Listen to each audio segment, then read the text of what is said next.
When a proud socialite throws dirty, muddy water on a beggar and drives off laughing, she has no idea she just insulted her billionaire fiancé's mother, disguised and watching. But the real twist comes when another woman, a kind-hearted salesgirl, steps in with compassion, hiding a powerful secret of her own. As hearts connect and truths unravel, only one woman will earn her place beside a man born of legacy and love. What if true royalty wears humility, not diamonds? Can humility outshine beauty? And what happens when envy turns deadly? Sit back and find out, because in a world of secrets only the truth can crown the real queen. It was a gloomy, rainy afternoon, the kind of rain that comes slowly but doesn't seem to stop. The air was cold and the busy market road was full of puddles, mud and noise. People rushed to cover their goods with nylon. Umbrellas danced in every direction. Feet shuffled through brown water. By the roadside, under a half-broken umbrella, sat an old woman named Madame Gladys. She wore a faded wrapper and an old scarf tied neatly around her head. Her slippers were wet, her hands folded on her lap as she waited for the rain to ease. She didn't complain. She just sat there quietly, watching people move, her tired eyes calm and steady. She looked like any other poor, forgotten woman, someone you could pass without a second glance. But there was something in her eyes, calm, watchful, like someone who had seen the world and was still trying to understand it. Then, suddenly, a black SUV came from nowhere. It didn't slow down. It didn't care about the mud or the people nearby. Its tires splashed through a large puddle, sending a strong wave of dirty water straight toward Madame Gladys. The old woman gasped as the cold, muddy water hit her face and body. Her wrapper was soaked. Mud covered her arms, her legs, even her hair. She didn't move at first, she just blinked, stunned. The car stopped just a few steps away. Slowly, the tinted window rolled down.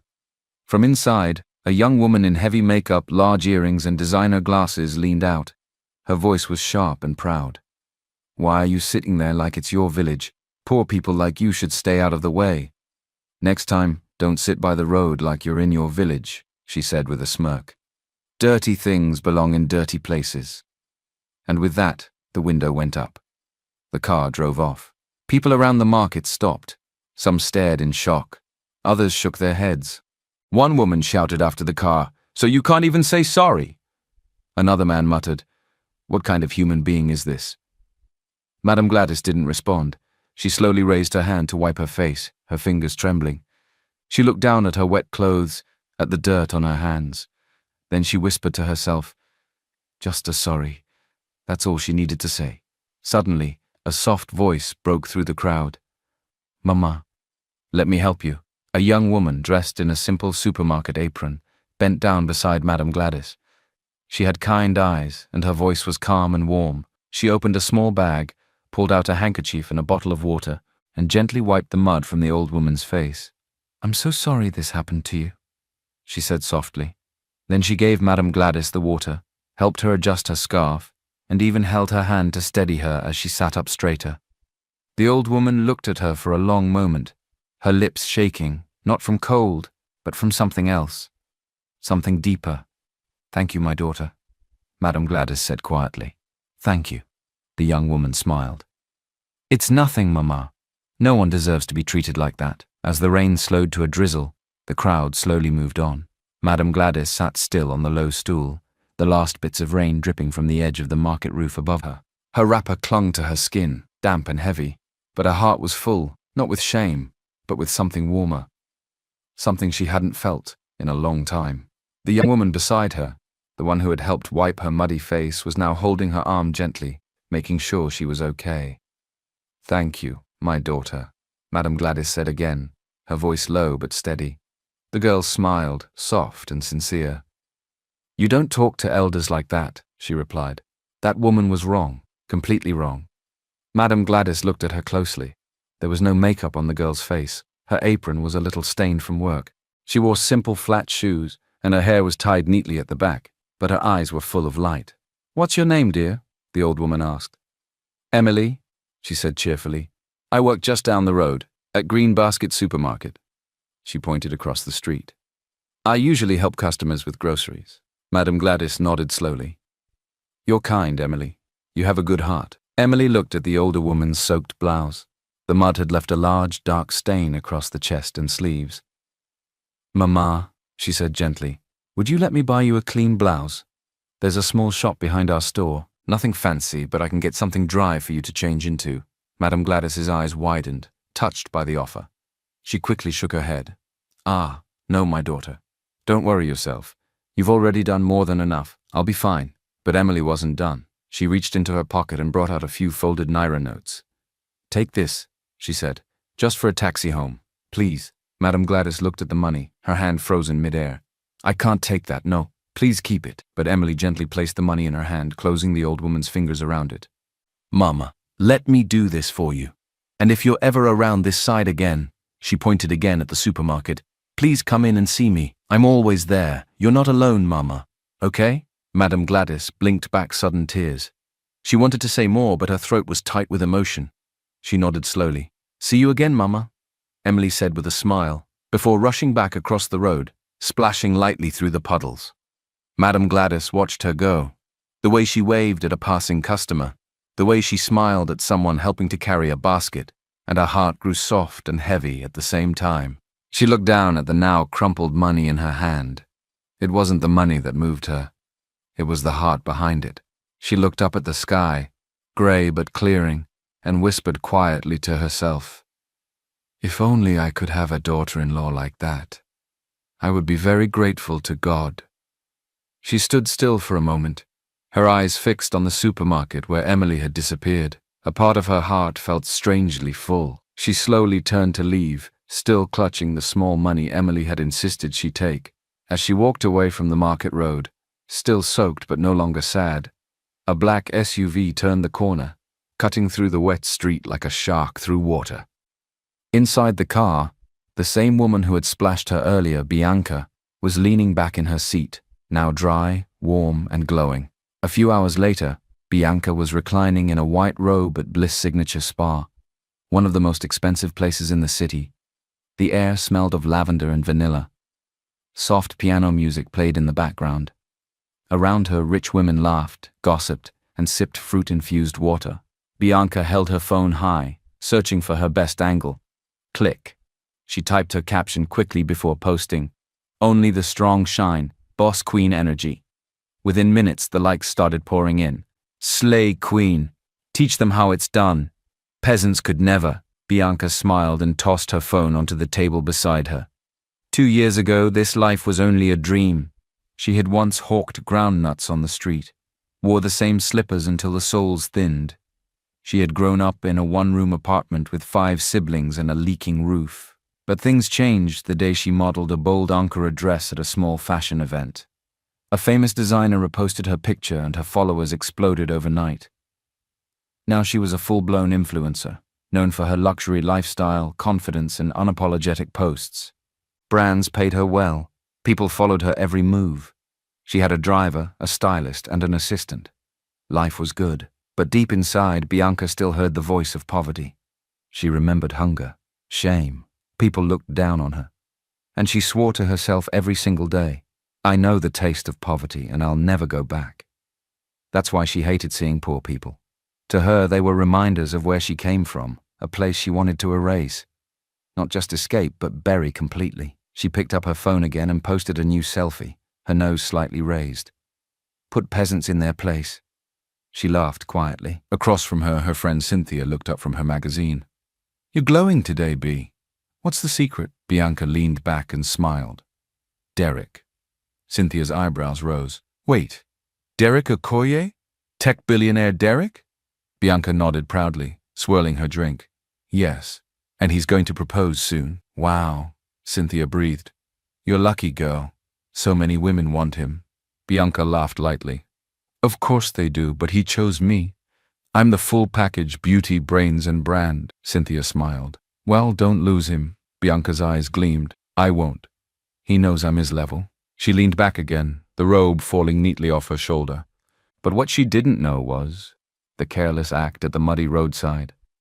It hadn't been forgotten. Some people saw, and some people remember.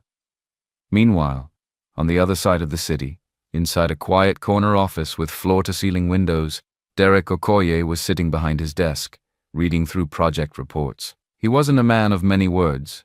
His voice was calm, his mind sharp, and his presence powerful, not because he shouted, but because he didn't need to.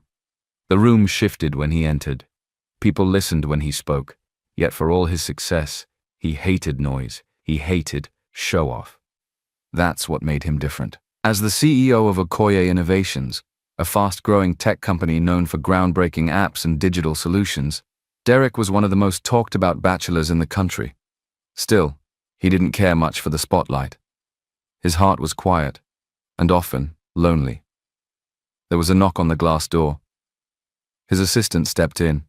"Sir, your 4 o'clock meeting has been moved to tomorrow." "All right," he said, barely lifting his eyes. "And your girlfriend called again. Bianca. She asked if you've confirmed dinner at the Ivy Lounge." Derek looked up for a moment, then leaned back in his chair. "Tell her I'll be there." The assistant nodded and left. Derek sighed and rubbed the back of his neck. Bianca, beautiful, confident, loud. Every time she walked into a room, heads turned. On paper, she was everything a man like him should want. A public figure, stylish, ambitious. They had met at a gala almost a year ago, where she was hosting and he had been a guest of honor. She had approached him boldly, with a glass of champagne and her signature line, "The most powerful man in the room deserves the most powerful woman." At first he had been curious. She was different from the women he'd met before, so sure of herself, so full of energy. It was refreshing, for a while. But as time passed, he began to notice things. She cared too much about appearance, about control, about class. She treated waiters like they were invisible. She spoke as though wealth made people more important than others. And though he hadn't said it aloud, a small voice inside him whispered, "This isn't what love is supposed to feel like." Still, he stayed. Maybe because it was easier than starting over. Maybe because everyone expected him to be with someone like her. He stood up and walked to the window. The sky outside was still cloudy from the afternoon rain. Somewhere far away, water was still dripping from market roofs. The evening breeze rolled gently through the quiet neighborhood as a yellow taxi pulled up in front of a large black gate. The compound behind it was massive, tall fences, neat hedges, a security post by the side. It was the kind of house that made passers-by stop and stare. The taxi door opened slowly, and Madame Gladys stepped out, holding a nylon bag with her wet blouse inside. Her wrapper was still slightly damp from the rain, but she walked with quiet dignity. The 2 guards at the gate sprang up the moment they saw her. Mama, you took taxi again?" the younger one asked nervously. "But Olga said you shouldn't be doing that again." "Oh," the older guard shook his head, clearly shaken. "Mama, at least call your driver next time. You scared us." Madame Gladys smiled calmly. "I just needed some fresh air. That's all." Just then, a black car drove in through the side gate, and a man in uniform stepped out, her personal driver. "Madam, you went out again without telling me," he said, rushing over to open the smaller gate for her. That was the moment it became clear. Madame Gladys wasn't just anybody. She was the mother of Derek Okoye, the billionaire tech mogul. This quiet woman in simple clothes who had just been insulted and splashed by Bianca earlier that day, lived in a mansion with staff, security, and a fleet of cars. But she preferred silence to show, simplicity to status, respect to riches. She walked through the open gate slowly, nodding to the guards as they bowed slightly. Inside, the mansion was peaceful. Wide hallways, polished floors, and family photos hanging gently on the walls. She placed her wrapper out to dry near the kitchen window, humming softly to herself. Her blouse was still damp, but her heart was full of the memory of a young girl with kind eyes and gentle hands. Emily, the name repeated in her mind like a quiet song. She sat down slowly in her favorite chair and rested her hands on her lap. The house was quiet, but not in a lonely way. It was the kind of quiet that helped her think. She looked up at a faded photo of her late husband, framed neatly above the old bookshelf. "Papa Derek," she said softly, "our boy has become a man. He has everything now, except a good woman by his side." A sigh escaped her lips. Derek had always been strong, wise beyond his years, but she knew strength could still feel lonely. His father had died over 10 years ago, and though Derek never said it out loud, the silence in the house had changed him.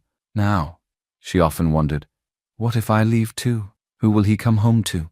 It was this fear, quiet but deep, that made her start watching people closely. Over the years, she had begun moving quietly through parts of the city, sometimes dressed as a simple beggar, as an old market woman, just to see the way people behaved when they thought no one important was watching.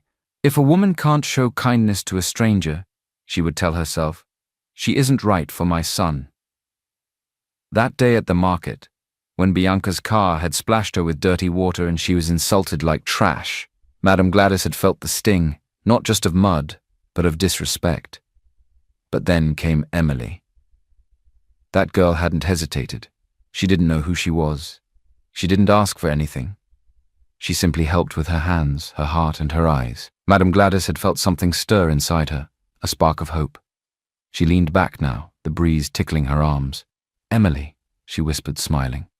"If I had a daughter like that, no, a daughter-in-law like that, I would thank God every day."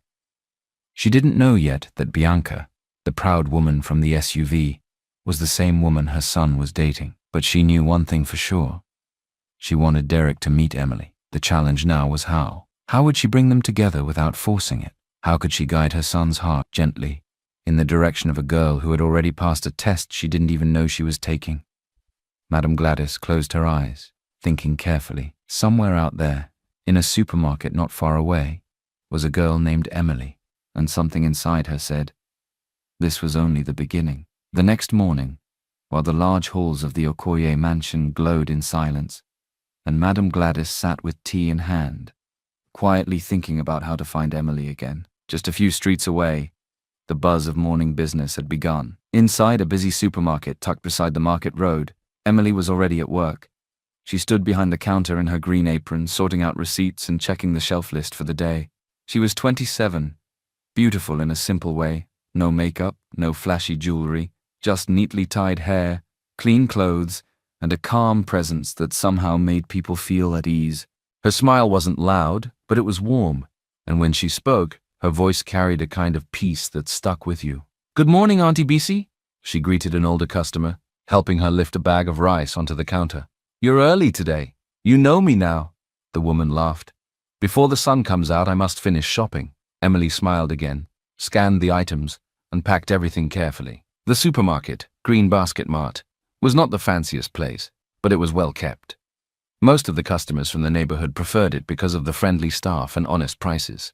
And most of them liked to come when Emily was on duty. She was smart, hardworking, and always respectful to customers, colleagues, even delivery boys. The shopkeeper, Mr. Oho, a round-faced man in his 50s, often watched her with quiet admiration. "That girl has sense," he once told another staff member. "She does her work well, never complains, and respects herself." Colleagues, too, always spoke highly of her. "If I had a daughter like Emily, I would sleep with 2 eyes closed," Mama Kemi, the cleaner, would often say. But what none of them knew, not even Mr. Oho knew, was that Emily's name was once whispered in the richest homes of the city. She was none other than Emily Johnson, the only child of one of the wealthiest businessmen in the city. She had grown up surrounded by gold gates, marble floors, and private tutors.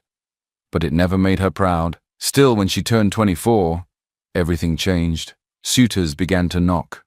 Businessmen and politicians sent gifts to her father. People smiled too much at her but never looked her in the eyes.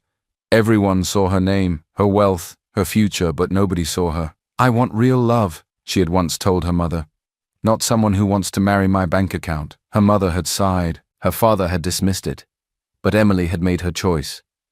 She left. She cut off her cards, packed a bag with simple clothes, and moved far from her old life into a quiet, everyday neighborhood where no one knew her face. There, she applied for work at a neighborhood supermarket, something her old friends would never imagine. And for the last 2 years, she had lived quietly, without guards, cars, or glam. It wasn't always easy, but it was real. Here, people greeted her as Emily the salesgirl. They smiled because of her kindness, not her last name. And in all the time she'd been there, no one ever asked about her past. She liked it that way. But now, things were beginning to shift. That older woman from the market, the one she had helped the day before, had touched her heart deeply. "She reminded me of my grandmother," Emily whispered to herself as she stocked tins of milk.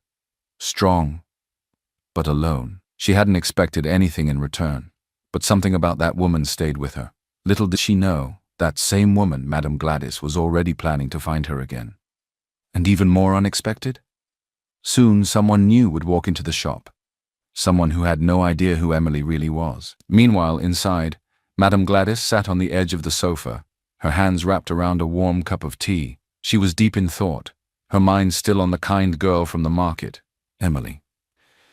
Footsteps echoed softly in the hallway. Derek walked in, dressed neatly in a dark shirt and brown trousers. He looked sharp, but his brows were slightly furrowed. "Mama," he said, standing in front of her. "Why did you go out in a taxi again?" Madame Gladys looked up slowly. "So even my driver reports me now?" she asked with a small smile. Derek sighed and sat beside her. "It's not safe. You have cars, a driver. Why would you take a taxi through that kind of place?" She placed her tea on the table and folded her hands gently. "Derek, there's something you need to understand. I don't go out to see danger. I go out to see people. I wear simple clothes, no jewelry, no name. And I watch how people behave when they think no one is watching." He looked confused. "For what, Mama? For you, my son?" He frowned. "Me? Yes," she said softly. "You have everything. Wealth, power, respect. But one thing is still missing. A woman who truly sees you, not your money, not your company, just you. I want someone who can walk beside you with humility and heart, not someone chasing your last name." Derek rubbed his forehead. "Mama, this again? I've told you already. I have someone. I'm not a boy anymore." She blinked. "Wow, really?" He nodded. "Yes, I'll introduce her to you soon. So please, no more matchmaking, no more tests." Madame Gladys held his gaze. "If she is the one, if your heart is truly at peace with her, then I have no problem, my son. I just want to be sure you're choosing with your soul, not your eyes." Derek stood, gently kissing her forehead.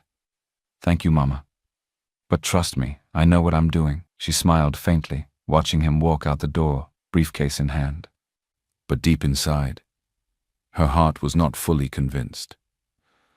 That evening, on his way home from a long day at the office, Derek asked his driver to stop at the market junction. "Just want to grab a cold bottle of water." He got out and walked into a nearby corner shop, Green Basket Mart. The bell above the door jingled softly as he entered. Behind the counter stood a young woman in a green apron, neatly dressed, her hair pulled back into a bun. She looked up and offered a gentle smile. "Good evening, sir. Welcome." Derek nodded. "Just a bottle of water, please." She handed it to him and told him the price. As he paid, their fingers touched for a brief moment. She was polite, quiet, not overly chatty like some people were when they saw someone in a nice shirt or expensive shoes. Her voice was calm, her energy peaceful. Something about her felt different. "Thank you," he said, already turning to leave. But as he stepped outside, he heard the soft patter of shoes behind him. "Sir, your change." He turned. She held out a small folded note with both hands. "You forgot this," she said, a little shy, eyes avoiding his. He smiled and took it. "Thank you. Most people wouldn't bother." She shrugged. "It's not mine. You worked for it." He stared at her a second longer than usual. There was nothing flashy about her. No heavy makeup, no fake accent, just realness. "Have a good evening," she added, walking back inside. "You too," he replied softly. As he stepped back into the car, the driver asked, "Everything all right, sir?" Derek nodded slowly, eyes still on the shop window. "Yeah, just interesting girl." He didn't know her name. She didn't know who he was, and neither of them knew that this simple meeting was about to change everything. The following morning, the sun was soft, casting a gentle glow over the market street. It was a quiet day, the kind Madame Gladys liked best. The air was fresh, and the roads were drying up from the week's rain. She sat in the back seat of the car, dressed once again in her simple wrapper and plain blouse, her scarf tied neatly. Her driver glanced at her through the rearview mirror. "Are you sure you don't want me to wait close by, Ma?" "No, just park somewhere nearby. I won't be long," she replied. Her eyes were focused ahead on a small green sign that read, "Green Basket Mart." As she stepped out and entered the shop, the little bell above the door rang gently. Behind the counter, Emily looked up, and her face immediately lit up. "Mama, you came!" she exclaimed, hurrying from behind the counter. Madame Gladys smiled warmly. "I told you I would, didn't I?" Emily brought out a plastic chair and guided her to sit, fussing like a granddaughter. You didn't have to come all this way. If you needed anything, I could bring it to you. I didn't come to buy anything, Madame Gladys said, chuckling. I just wanted to see you. You remind me of someone dear. Emily's cheeks warmed with the compliment. She bent slightly and spoke gently. Mama, I've been thinking. If I can save for a few more months, I can help you set up a little table or kiosk behind the supermarket. Something small, maybe for vegetables or eggs. You can sit there and still earn something without stress. Madame Gladys looked at her, deeply moved. You want to do that for me? Yes. I may not have much, but it would make me happy. Madame Gladys shook her head slowly, tears nearly gathering in her eyes. My daughter, you don't even know me, and you don't even have much. Yet you want to give? Emily hesitated. Her heart beat faster. This was the moment. She almost said it, almost told the woman everything. About who she really was, that she wasn't just a salesgirl, that she could afford to build her not just a kiosk, but an entire store if she wanted to. But something held her back. Her voice came out low. I'll explain everything next time, I promise. Madame Gladys touched her hand gently. You don't owe me anything, my dear. Your heart has already spoken louder than money. Just then, the little bell above the door rang again. Before either of them could look up fully, a tall figure bumped into Madame Gladys at the entrance. Bianca. Head held high, designer bag over one shoulder, and her usual sharp scent floating around her. She stumbled slightly, then stepped back, her face twisting with disgust. Oh, not you again, she snapped, fanning herself dramatically. You're still walking around smelling like gutter water? Madame Gladys stepped aside quietly, saying nothing. I spent thousands on my outfit today, Bianca went on. And now this old hag has ruined it with her poverty stench. Her voice was loud, rude, cruel, but she wasn't ready for what came next. Emily had heard everything. She rushed out from behind the counter, her eyes blazing. Excuse me, she said firmly. You don't speak to her like that. Bianca raised an eyebrow, then burst into laughter. Oh, look, the salesgirl with an attitude. Of course, filth sticks together. Emily stepped forward, her voice steady. Being rich doesn't make you better, and insulting the elderly doesn't make you bold. It makes you empty. Bianca rolled her eyes and flipped her hair. Spare me the sermon, Mother Teresa. You sell milk for a living, don't talk to me about class. She turned and stormed off, heels clacking, perfume trailing like smoke. The store fell silent again. Emily turned to Madame Gladys, her chest still rising and falling. I'm so sorry, Mama. You didn't deserve that. The old woman smiled, eyes moist with emotion. No need to apologize, my daughter. You defended me. Again. I just think young women like that still have a lot to learn about how the world works. Emily walked her to the door and watched as she disappeared down the road. And as Madame Gladys entered her waiting car, she clutched her chest softly. If only he knew, she whispered. If only my son knew who this girl really is. That evening, the Okoye mansion glowed softly under the warm light of crystal chandeliers. The dining table was being carefully set, silverware polished, napkins folded neatly, and wine glasses standing like quiet guards around the plates. Everything was being prepared for what Derek called a special dinner. In the living room, Madame Gladys sat on her usual chair, sipping tea quietly as Derek walked in, loosening his tie. Mama, he said calmly, I want to introduce you to someone. She raised her eyebrows, pretending not to expect it. Who is she? Bianca, he replied. My fiancé. I told you about her before. I want us to have a proper dinner together, the three of us. Madame Gladys nodded slowly. All right then, let's meet her. A few hours later, at exactly 6:45 p.m., the black SUV pulled up in front of the mansion. Bianca stepped out, heels clicking smartly on the pavement. She wore a fitted red gown that shimmered with every step, a diamond necklace around her neck, and makeup done to perfection. Her bag was designer. Her nails sparkled. Her smile was sharp with excitement. Tonight is the night, she whispered to herself, touching up her lipstick in the car's side mirror. He's finally going to propose. She rang the bell and was led inside by a butler. So Derek is waiting in the dining room, Ma, the butler said. She walked in confidently, expecting candlelight and maybe a velvet box on the table. But what she saw made her feet freeze. Sitting calmly at the end of the long dining table, dressed simply in a clean wrapper and soft blouse, was the last face she ever expected to see. The old beggar woman she had splashed mud on and insulted outside the market. Bianca's eyes widened. Her body stiffened. Her mouth opened slightly, but nothing came out. Just then Derek entered the room, smiling. "Mama," he said, motioning with his hand. "Meet Bianca, my fiancée." Madame Gladys rose slowly, her eyes cold but calm. "Oh, we've met already," she said, her voice sharp as glass. "Twice, in fact." Bianca looked at Derek in horror. What is she talking about?" she stammered. Derek turned, confused. "Mama?" Madame Gladys stepped forward, eyes fixed on Bianca. "The first time we met, she was driving a black SUV. She ran through a puddle and splashed mud all over me. Instead of saying sorry, she yelled at me from her window, 'Poor people like you should stay out of the way.'" Bianca's face turned pale. "That's not—" she started, reaching for a defense, but Madame Gladys cut her off. "The second time, she bumped into me at a supermarket. Again, insults. She said I smelled like poverty, that I ruined her designer dress just by standing there." Derek's smile disappeared. He stared at Bianca, stunned. "Bianca, I didn't know she was your mother," Bianca blurted, forcing a weak laugh. "I thought she was it was a misunderstanding." Madame Gladys folded her arms slowly. "Exactly. You didn't know. That's the point." "But I'm sorry now," Bianca said quickly, blinking fast. "I mean it." Madame Gladys shook her head, her voice firm. "True kindness is shown when no one is watching. You had your chance twice." Silence filled the room. Derek stared at Bianca, the weight of disappointment sinking in. "I knew you were materialistic and harsh, but I never knew you were this shallow and wicked," he said quietly. "I should never have brought you here." Bianca's lips quivered. "Derek, please." He took a deep breath and stepped back.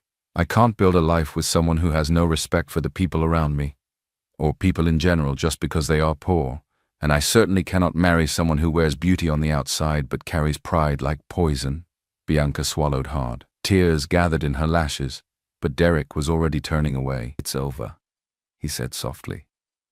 "You can go." She stood frozen for a moment, her glittering image now shadowed by shame. Then slowly, she turned and walked toward the door, heels silent this time. Moments later, the grand front door of the Okoye mansion closed with a soft but final thud. Bianca was gone. The air inside the house shifted, lighter now, clearer. The scent of expensive perfume faded as silence returned. Derek remained standing in the hallway, his hands in his pockets, his heart heavy. He turned and walked slowly back into the sitting room, where Madame Gladys sat waiting. Her expression was calm, but there was a softness in her eyes, not pride, not "I told you so," just understanding. He lowered himself onto the couch beside her and let out a long sigh. "Mama, I'm sorry." She turned her head toward him, her face gentle. "For what, my son? For almost bringing the wrong person into this family. I didn't know she treated people like that." "I swear I didn't." Madame Gladys reached for his hand and gave it a soft squeeze. "You didn't do anything wrong by believing in someone, Derek. But I'm proud of you for letting go when the truth came out." Derek looked at her. "It still hurts, though." "Of course it does." She nodded. "But pain that teaches is never wasted." She sat up straighter, her voice quiet but firm. "Derek, respect should not be given to someone simply because they're rich, famous, or well-dressed. It should be earned by how they treat others, especially those who have nothing to offer them." He nodded slowly, reflecting on her words. Then she smiled. "But I didn't call you back here just to speak about her." He looked at her curiously. "Oh?" She chuckled softly. "I want to introduce you to someone." Derek's eyebrows lifted slightly, but she raised a hand before he could protest. "No matchmaking, I promise. Nothing serious. Just a young woman I met recently. She helped me when she didn't know who I was. She showed me kindness, even when I looked like I had nothing. That's not common these days." He smiled faintly, remembering the things his mother had always taught him growing up. "You really like her?" "I respect her," Madame Gladys said. "She has a good heart. And there's something peaceful about her presence, like fresh breeze after heavy rain. I thought maybe you could meet her, even just as friends." Derek leaned back on the sofa, rubbing his jaw thoughtfully. "Mama, you know I don't want you picking girls for me." She laughed. "I'm not picking. I'm only suggesting you open your eyes where it matters." He laughed softly too, then nodded. "All right. I'll make time. Maybe next weekend. That's fine." She smiled. I'll let her know. He stood and bent to kiss her forehead. Thanks for always looking out for me, Mama, even when I don't deserve it. She touched his cheek. You always deserve love, Derek. Just make sure whoever gives it understands what it means. As he walked off toward his study, neither of them knew he had already met the girl she was talking about. The same girl who gave him back his forgotten change, the one with quiet eyes and steady hands. The next afternoon, the bell above the door at Greenbasket Mart jingled softly. Emily, restocking canned goods behind the counter, looked up and blinked in surprise but not displeasure. Derek stepped in, dressed simply in a plain white shirt and jeans. There was no driver, no wristwatch gleaming with diamonds. Just him. Tired eyes. A gentle smile. Back again? She asked warmly. Apparently, I'm very bad at remembering to buy water in bulk, he replied with a soft chuckle. She smiled and handed him a cold bottle before he even asked. Something about Emily's presence had a way of calming him, like walking into a place where the world stopped spinning so fast. Her kindness wasn't loud, but it was steady. And over the past week, Derek found himself returning again and again, just to see her. He never told her who he was, only that he was Derek. Simply Derek. He didn't tell her his last name or his wealth, and she never asked. And Emily? She didn't reveal anything either. She didn't speak of the family estates or her father's business empire. She didn't explain why a girl with the poise of a diplomat and the grace of a queen was selling rice and sardines in a small neighborhood mart. They simply talked. At first it was small things, the weather, funny customers, the best bread in the area, then slowly more. One evening, after her shift ended, Derek waited outside, leaning casually by the entrance. You walk home? He asked. Most days, she said. Helps me think. Can I walk with you? She hesitated a moment, then nodded, and that walk turned into many walks. They spoke about life, how noisy the world could be, how real peace felt rare, how not all that glitters is gold. Derek found himself opening up in ways he hadn't with anyone. Not even Bianca, not his colleagues, not even fully with his mother. Sometimes, he confessed one night, you meet someone who checks all the boxes: beauty, ambition, reputation. But their heart, it's empty. Cold. Emily looked at him, listening, never judging. And other times, he continued, you meet someone who makes you feel calm just by being near them. You feel like you've come home. Her cheeks flushed gently at his words, but she kept walking. He noticed the way she didn't brag or try to impress him. Yet somehow everything about her was impressive. The way she listened, the way she spoke, the way her quietness had more weight than any loud room he'd ever been in. And though Derek didn't say it out loud yet, he was beginning to know. He was falling for her. But still, a part of him hesitated. What if I'm wrong again? What if I'm just caught in the feeling like I was with Bianca? But something deeper, quieter, whispered back, no, this is different.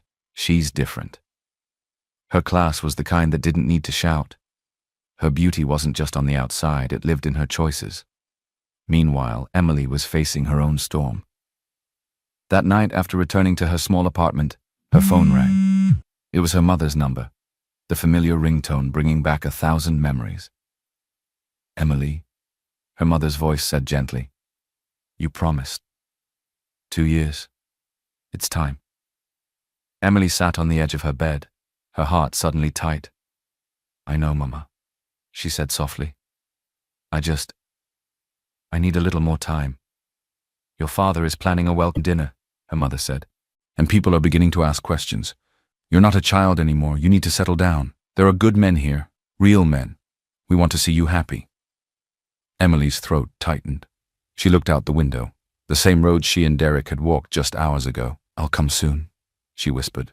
I promise. After the call ended, she sat in silence. She had always planned to return home after 2 years. That was the agreement. But now there was Derek, the friend who asked nothing of her, who never looked at her wallet or her background, who spoke with honesty and listened with his eyes, who made her laugh when she was tired and think deeply when she was restless. She stared at the ceiling. The following morning, a gentle breeze rustled through the market street as Emily stepped out during her short break. She was restocking the tea shelf when she noticed a familiar figure at the door, dressed simply as always, with a calm grace and kind eyes. Madam Gladys. Mama, Emily said, pleasantly surprised, wiping her hands on her apron. You came again? Yes, my daughter, Madam Gladys smiled. I wanted to see you and ask for a little favor. Emily stepped aside to let her in. Anything, Mama. Madam Gladys paused, then reached into her handbag and pulled out a small, neatly folded piece of paper. It was a handwritten note with an address and time. I'd like you to visit me, she said softly. At my home. Nothing serious. I just want you to meet someone. Emily blinked in surprise, then smiled. Of course. I'll come on my day off. Thank you, Madam Gladys said, squeezing her hand gently. I look forward to it. A few days later, the cab pulled up to a long, beautiful driveway lined with flowering trees and trimmed hedges. Emily's eyes widened as she stepped out. In her mind, she'd expected a small flat or maybe a bungalow on a quiet street. But this was a mansion. Elegant, quiet, grand, much like her own family house. She looked at the paper in her hand again, then at the tall black gates and the security post. This can't be right, she whispered to herself. Still, she walked forward. The guard checked the name on the paper and nodded respectfully. You're expected, he said, waving her in. Her heart beat faster as she stepped through the gate. The compound was breathtaking. She adjusted her dress, suddenly feeling nervous. Then the front door opened, and there he was. Derek. Wearing a simple grey shirt and black trousers, standing tall with a mix of surprise and something else in his eyes, a spark. Emily stood frozen. You? He stepped forward, a stunned smile forming slowly. You're the one Mama invited? She nodded slowly, still stunned. You live here? He chuckled, rubbing the back of his neck. Yes. This is my home. She blinked, then laughed softly. And here I was thinking you were just a really humble guy who liked bottled water a lot. I do, he grinned. But now you know I'm also the guy who forgets change just to keep coming back. She blushed lightly. Come in, he said gently. As she entered the grand house, Madam Gladys came down the stairs, already beaming. Ah, you've met him, she said, pretending not to notice the surprise still on Emily's face. Yes, Mama, Emily smiled. Turns out, we already knew each other. Dinner was light, warm, and filled with laughter. But all through the meal, Madam Gladys noticed something. The way Derek stole glances at Emily. The way he leaned slightly closer when she spoke. The way his smile softened every time their eyes met. After dessert, Madam Gladys stood and gave them space. Later, she invited Emily for a quiet chat in the garden. They sat under a shaded tree, and Madam Gladys turned to her gently. My daughter, I am glad you came, and even more glad you've met my son. Emily sighed, folding her hands nervously in her lap. Yes, Mama, I am happy I came around too. Seeing all this, knowing who you really are, I think it's time you knew who I really am too. She took a deep breath. My name is Emily Johnson. I'm the daughter of Chief Williams Johnson. My father runs one of the biggest firms in the country, and my mother is an ambassador. Madam Gladys blinked but didn't speak yet. I left home almost 2 years ago. I was tired of being told who to marry, tired of people pretending to like me for who I wasn't. I wanted something real, peace, purpose. So I came here, left my identity behind, and took a simple job to live like a regular person. Madam Gladys looked at her for a long moment. Then she smiled warmly. So I see. I wasn't the only one with a secret. Emily laughed softly, the tension easing. Seems we both had reasons to hide, Mama. Madam Gladys touched her hand.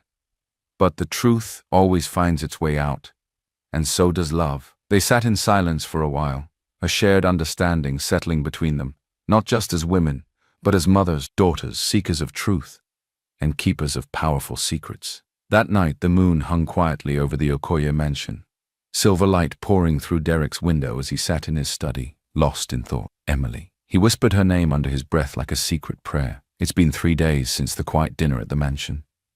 3 days since the day he discovered she was the same kind-hearted girl who had always stood up for his mother, but he still couldn't get her off his mind. How did I meet her? Not once, but twice.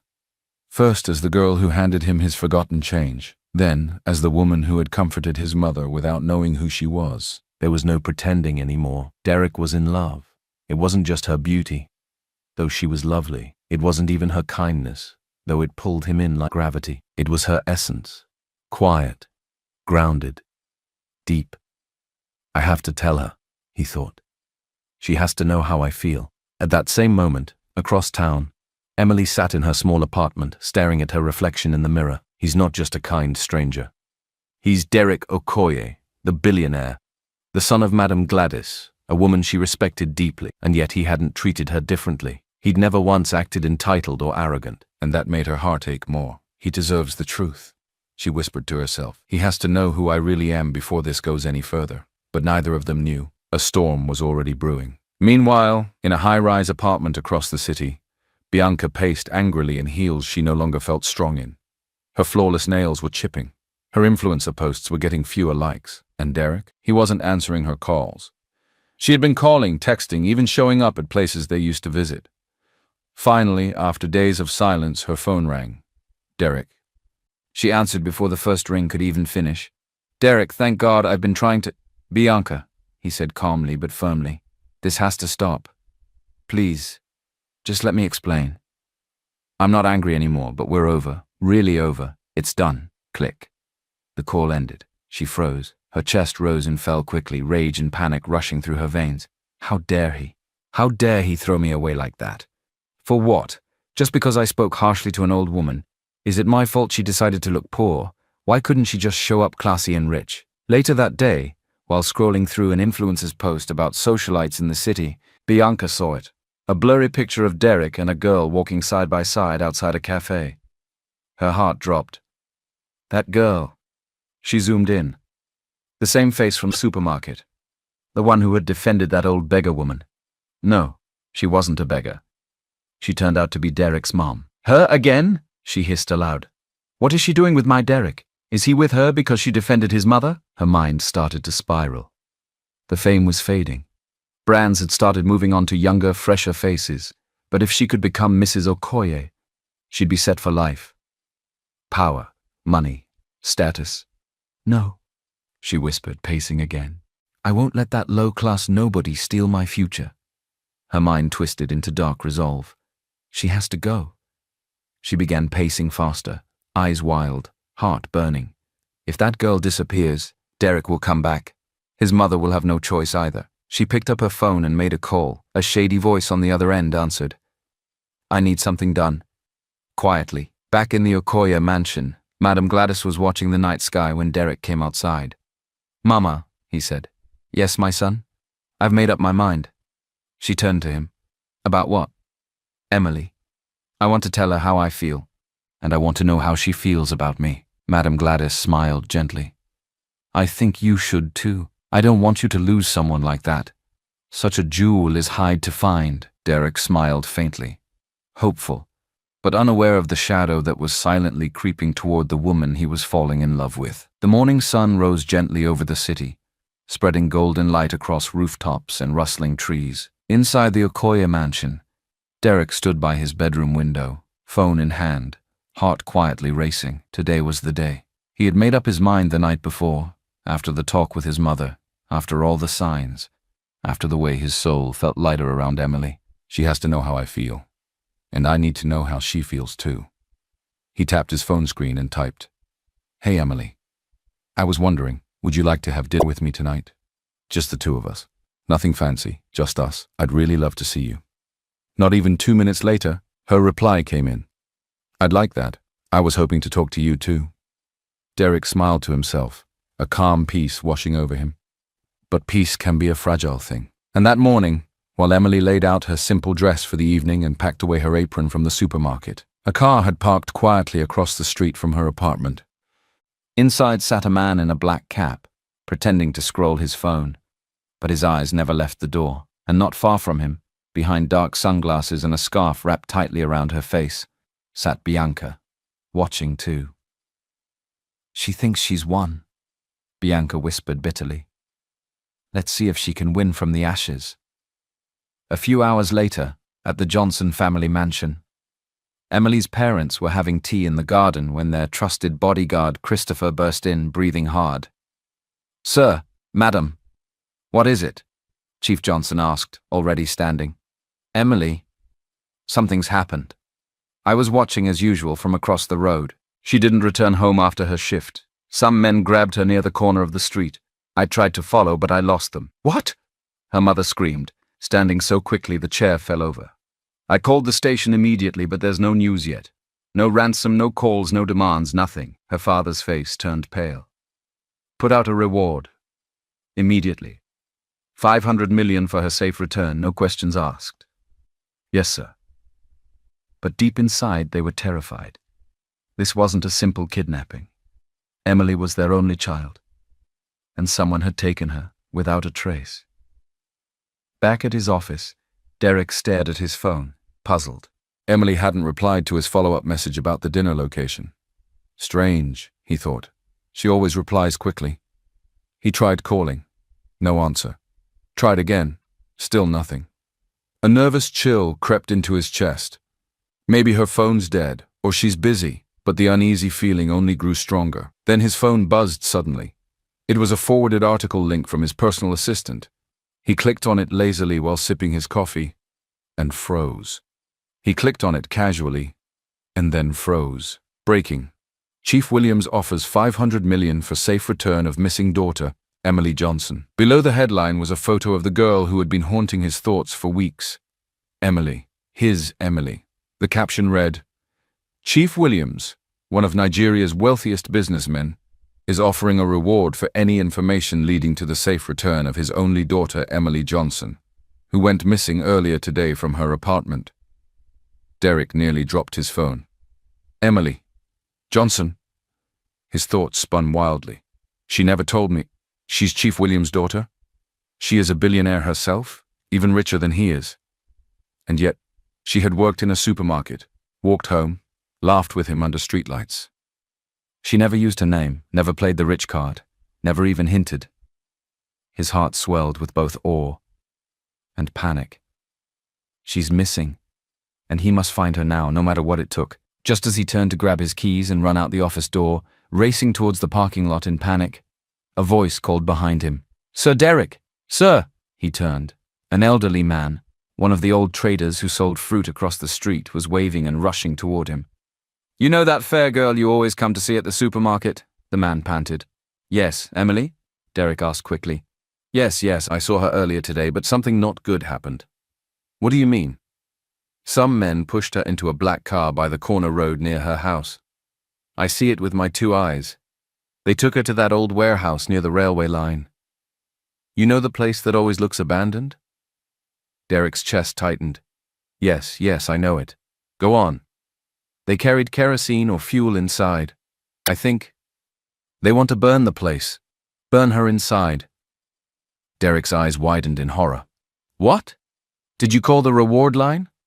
"No," the man interrupted, shaking his head. "She helped me once when my wife was sick. She bought all my fruits without asking price, and even gave me extra to feed the kids. She took me to the chemist. I don't need money. I just want to see her safe. Go now, before it's too late." Derek didn't wait another second. Thank you so much." He jumped into his car and sped off like his life depended on it. Because someone else's life did. The roads blurred. His heart pounded. His hands shook as he called the police, shouting out the warehouse location. But even if they came late, he wasn't waiting. Inside the warehouse, Emily lay tied to a chair, her mouth gagged, heart racing in fear. Darkness surrounded her, and in the shadows, she heard the clink of a bottle, then a voice she would never forget. "Goodbye, little supermarket girl. Bianca." She lit a match and smiled. Smoke curled into the dusky sky as Derek's car screeched to a halt just outside the crumbling warehouse near the railway line. The scent of burning fuel hit him immediately, sharp, toxic, terrifying. "Emily!" he shouted, sprinting through the rusty doors. Inside, flames licked the wooden crates stacked against the far walls. The heat was rising fast. Then, through the smoke, he saw her. Tied to a chair, eyes wide with fear, the fire only meters away. "Emily!" he yelled again. Her muffled cry was weak, but it was enough. Without a second thought, Derek lunged forward. A beam cracked overhead. Sparks fell dangerously close, but he didn't stop.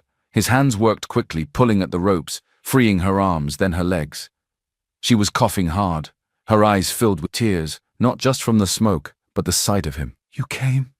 she whispered hoarsely. "I'll always come," he said, lifting her gently into his arms. They barely made it out before the fire surged higher behind them. Outside, a siren wailed in the distance, the police and fire services finally arriving. Derek placed Emily down safely on the grass just beyond the building. His arms trembled, not from exhaustion, but from everything that had just happened. He looked at her. Her face ash-streaked, her hair a mess, but still the most beautiful thing he had ever seen. "I thought I lost you," he said softly. "You almost did," she whispered, her voice shaking. They sat there for a moment side by side in the cooling night, and then the silence broke. "Derek, my name is Emily Johnson. I'm not a supermarket girl. I'm the daughter of Chief Williams." He smiled, gently brushing soot off her cheek. "I know. I found out today, from the news. I wanted to tell you," she said, "but I was scared. I've lived so long hiding who I am, afraid people would only see the wealth, not the person." "Emily," Derek interrupted, voice steady. "I saw the person from the very beginning. The girl who wiped mud off a stranger's face. The one who listened when I talked. The one who smiled at the world even when it wasn't kind to her." She blinked, stunned by his sincerity. "And I'm not just an ordinary man either," he added quietly. "I'm Derek Okoye, your man." They both laughed softly, the irony almost magical. No more masks, no more guessing, no more hiding. "So what now?" she asked, her voice barely above a whisper. "Now," Derek said, taking her hand, "we go home." Later that week, Emily stood at the entrance of her family's estate, holding Derek's hand tightly. Her parents, Chief and Mrs. Williams, came out to receive them, already informed by the bodyguards and relieved beyond words to have their daughter home. When they saw Derek, the man who had saved her life, they were moved. "You have our gratitude," her father said, shaking Derek's hand firmly. "But more than that, our respect." Her mother embraced Emily tightly, whispering, "I see it in your eyes. This is the one." Emily smiled. "Yes, Mom, this is the one." Later that day, a public statement was released, not just announcing Emily's safe return, but introducing Derek and Emily's relationship to the world. Photos of them together surfaced, Derek with his arm around her, Emily glowing beside him. The sun rose brightly over the city as social media buzzed with a headline that sent waves through every corner of the internet. Billionaire heiress Emily Johnson engaged to Derek Okoye, from humble beginnings to true love. In a quiet supermarket tucked near the market, Emily's former co-workers huddled around a small TV screen behind the counter.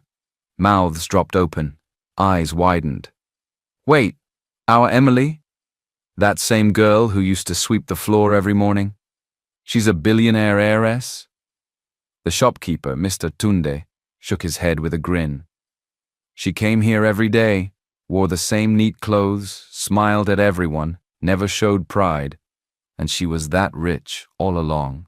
We thought she was just one of us," one of the younger girls said. "That's exactly who she was," Mr. Tunde replied. "Rich or not, her heart was gold." Meanwhile, in a high-rise apartment far across the city, Bianca sat in silence. Her phone buzzed again and again with updates. She didn't want to see pictures of Derek and Emily laughing, hugging, glowing in the spotlight. Comments flooded in. "Power couple goals. She's so graceful and real, I love her. This is the kind of love money can't buy." Bianca's hands trembled as she shut the phone off. "How do you fight a billionaire heiress who's also kind, humble, and now loved by the whole country? You don't. You lose." Just then a knock. 3 firm knocks on her door. She opened it only to be met by 2 police officers. "Miss Bianca Agu," one said, showing a warrant. "You're under arrest for kidnapping and attempted murder. You have the right to remain silent." "What? No, wait, this is a mistake." "We have evidence," the officer interrupted. "Voice recordings, messages, and witness testimony. Courtesy of Mr. Derek Okoye's private investigation team." Bianca's legs gave way as she was handcuffed and led away, her empire of selfies, sponsors, and spotlight crumbling behind her. Weeks later, under the golden canopy of a luxurious but peaceful garden, Derek stood at the altar, waiting. He smiled as he watched Emily walk toward him, in a simple but elegant white gown, her presence radiant, her smile soft but strong. After the vows were exchanged and the kiss sealed their love, the reception lit up with joy and laughter. Madame Gladys stood to give a toast, her voice rich with emotion. "Love is not built on titles or class," she said, raising her glass. "It's built on kindness, on respect, and truth." Emily's parents smiled proudly, holding hands as they watched their daughter finally find peace. and love. Later, the market bustled with activity, just like always. Emily, now dressed in a modest blouse and sandals, walked through the familiar street with a soft smile on her face. At one corner, a woman dropped her basket, scattering tomatoes across the ground. Before anyone could move, Emily bent down, picking them up gently. "Let me help you," she said kindly. The woman looked up, stunned. You're the woman from the TV. The one who just married that rich man." Emily only smiled. "Yes, but today I'm just Emily." The woman smiled too, and together they packed the tomatoes back in the basket. Kindness is the only luxury that never fades. Respect should never be reserved for the rich. It defines who we are when no one's watching. Be kind even when no one is watching. Don't let money make you proud. Real love comes when you stop pretending. Life will always test your heart. What it reveals is who you truly are. Thank you.